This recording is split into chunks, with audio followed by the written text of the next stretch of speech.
I remember how mind blown I was when I got taught all the toxic, erosion, and burn symbols back in science class. I literally went out after that and just started looking at the back of every product like, hey, is there a symbol on this? Workplace training is quite tedious and they usually tell you things that you've heard a million times before, so it's like, please just stop wasting your breath. But despite all that training, you'd think we'd be better with toxic chemicals and substances in the workplace, but you'd be wrong. And if it's not in our workplace, then we're trying to snort it or sniff it or get high off of it. We're just not a very careful species. What is up, you guys? Hope you're having an awesome day. I'm your host Ayman Hassan and welcome back to another video. Today we're getting corrosive with the top 10 most toxic substances in the world. Come on, you had to have loved that one. Starting us off at number 10, we have botulinum toxin A, also more commonly known as Botox. You might be thinking, what? How is Botox toxic if people by the millions are putting it in their face? Microdoses of the substance in plastic surgery or just aesthetic procedures relax and sort of paralyze your muscles, which in turn reduces wrinkles, slims your jaw, and more depending on where you're injecting it and why. My mom's a dermatologist, so I'm around Botox talk all the time, so this really doesn't faze me, but believe it or not, it's still one of nature's most toxic substances, and any more than a microdose is sure to kill you. 1 gram of it can kill a million people, and a couple kilograms, that can wipe out the world. Coming in at number 9 is nicotine. All the smokers, please don't come attacking me in the comments. I grew up in an Arab country. I would smoke shisha all the time. I'm not against you at all. I'm with you. But this one is most commonly used in microdoses, obviously in cigarettes and stuff, but since it's one of the most potent toxins in the world, any more than a microdose is a no-no. It's highly addictive in low doses, but if you expose yourself to high doses or the pure form of it, it is fatal. It was originally created for farmers to kill pests on their crops. Pest killer in our lungs, gotta have it. Now tobacco companies love it because in microdoses the nicotine itself won't kill you, but it'll keep you addicted and coming back for more. But don't fool yourself, this chemical is not safe. Nicotine toxicity can lead to heart failure and death. But I'm sure you got all that from the horrific graphic pictures on a cigarette pack. I don't smoke cigarettes, I'm just letting you know. I don't have anything against people that smoke cigarettes. I'm gonna stop talking now.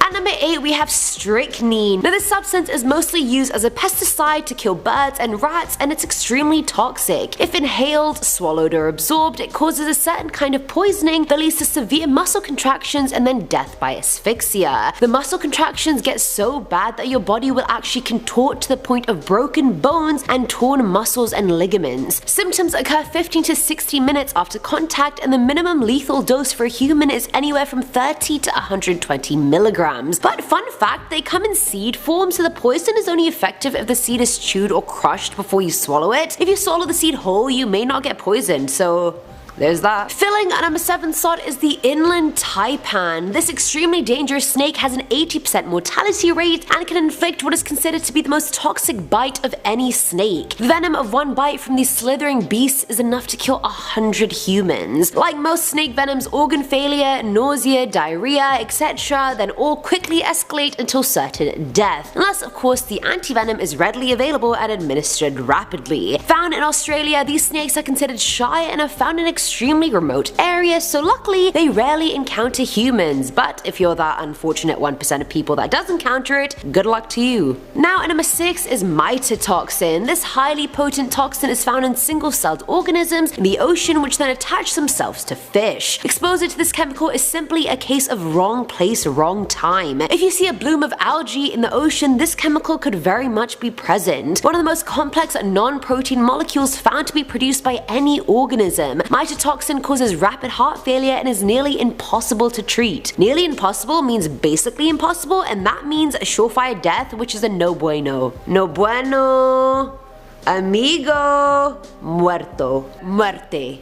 That means death, bitch.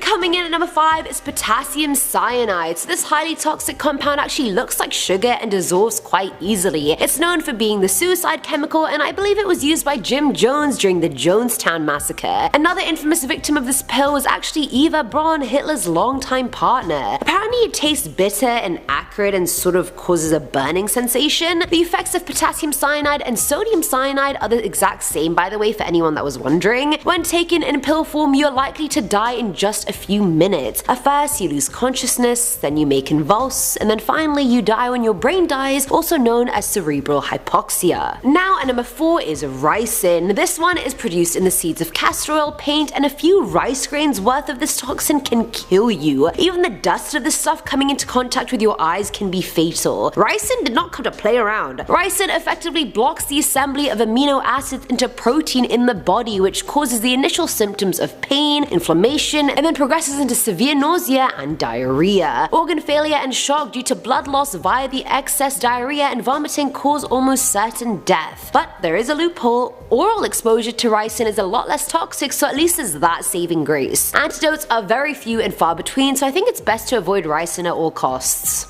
Filling at number 3 slot is batrochotoxin. This cardio and neurotoxic chemical is found in some beetles, a few bird species found in New Guinea, and some Colombian frogs. Quite eclectic, isn't it? This shit is extremely potent and poisonous and usually lives on the frog's skin. With no antidote, should you get infected by this stuff, there's little to no chance of survival, so I mean, those are slim pickings, you feel? This chemical mainly attacks the brain and heart, it stops your nerves and muscles from functioning, and fun fact, it was used in the past for poison arrow tips. The more you know. Now at number 2 we have the chemical VX, aka acetylcholine. Now if you've ever watched First 48 or any murder docuseries, you have most likely heard this stuff mentioned before. You know those movies where something's just poured into a person's drink and after a sip they effectively just die on the spot? That's VX for you. Dramatic in its finishing fashion if I do say so myself. I like it. It was initially developed as a nerve agent for warfare and it continues to serve just that purpose. Symptoms can be summed up as fatal muscle contractions, and while there are effective antidotes, they must be administered within a short period after exposure and usually don't prevent at least some permanent damage. So you're not walking away unscathed, that's for damn sure. And finally at number 1 is polonium. While extremely rare and only naturally found in small amounts in uranium ore, a lethal dose for a human is only 7 trillionths of a gram. Like, are you kidding me? That's nothing. Can you even see that with the naked eye? I didn't think so. Found in extremely trace amounts on tobacco leaves, this stuff is considered responsible for the associated lung disease as well. Both toxic and highly radioactive, should you be unlucky enough to come in contact with polonium, there's simply no hope for you, so you may as well say your goodbyes, rewrite your will if you have to, and regret all the things you didn't check off on your bucket list. Sucks to suck. And that is it for today's video, guys. Have you ever come into contact with any of these substances? Botox and nicotine literally don't count, they're too common. I'm not taking your answer if that's your answer. Let me know in the comments below, and I guess if you don't let me know, then you clearly had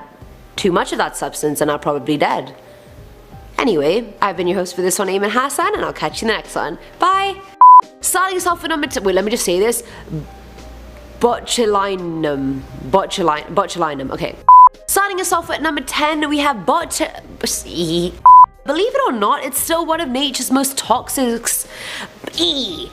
Sorry, can we go back? Now this substance is most commonly used as a hydrogen. Symptoms occur 15 to 60 minutes after contact, and the minimum symptoms occur 15 to 60 minutes after sorry. Like most snake venoms, organ failure. Filling at number 3 slot is batrachota. I don't know. Batrachotoxin. Batrachotoxin. But how do I make it sound like a real word?